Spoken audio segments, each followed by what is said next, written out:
A blessed noon to us. As Christians, we are always particularly connected with what practically our Lord Jesus did for all of us. Meaning, He suffered and died on the cross for us. And that's the reason why every time we make the sign of the cross, we are not just only reminded that we are Christians, but it is actually one of the things that He said in today's gospel reading, carrying one's cross every day. But it is not only limited to the making of the sign of the cross, because others, in fact, even, it's not the cross that they make a sign. No? At ganin sa daghang tao, mangaon, conscious kay sa mga tao, manguros tuod before mukaon, pero di yun cross. Di man na cross, dinagom na. The Lord, wala man mamatay ang Ginuos, dinagom. No? Ang cross, ana, yun, ipakita. Kung lisod na paghimo in the simplest way, how much more if we try to understand what this cross is all about? Which reminds me, I don't know if some of you already are familiar with this. I keep on repeating on this. There was this very faithful wife who went to church early in the morning, but it used to be, sila yung duha magkuyog sa iyang bana.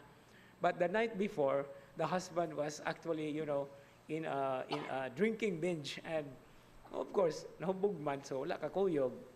So the priest was actually giving a homily about this gospel, that to carry one's cross is actually not only limited to the many things nga we always say nga nakapabugat nato, but it also could be persons or events or anything. And so the priest said, so after this Mass, the first thing you have to do is to apply practically what it means to carry one's cross. And so to make the long story short, the Mass was already over, and the wife returned at home, and she was greeted by his husband. Nagapislango paggamay. Then mihalok ang iyang husband, "Good morning, love." Pag human niya halok og balik, "Good morning po, sweetheart."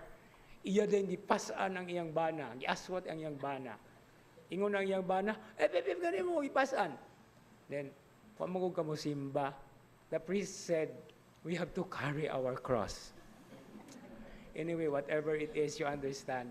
Okay, it's not limited to only things or problems, but it also has something to do with people. But carrying one's cross, by the way, has a very beautiful effect in our understanding and in our realizations. Christians are not weak. We are strong. Because if we carry the cross, it means we have the strength. And we should always keep that as a particular reminder. Every day in our lives, we are always reminded of the strength that is given to us. But it is not possible without His help, because even then, He is also helping us carry that cross. And as we continue to recognize the presence of the Lord in the many different ways that we actually experience this, let that cross be always a sign that everything has a way. No? When we are put into the crossroads, as it says, we always have to choose which direction we have. But what is that direction all about? It is always a way.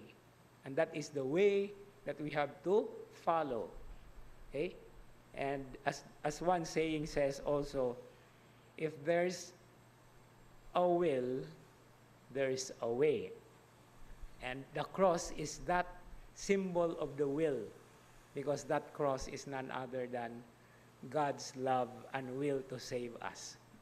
If there is a will, there is a way. In the same manner as, if there is a will, there is a way. Kung naa ko no'y ligid, naagyudalan. And so we ask the Lord for all these ways and means in order that we follow Him without reservations and with faithfulness, courage, and strength that comes from Him every time that we do this. Amen.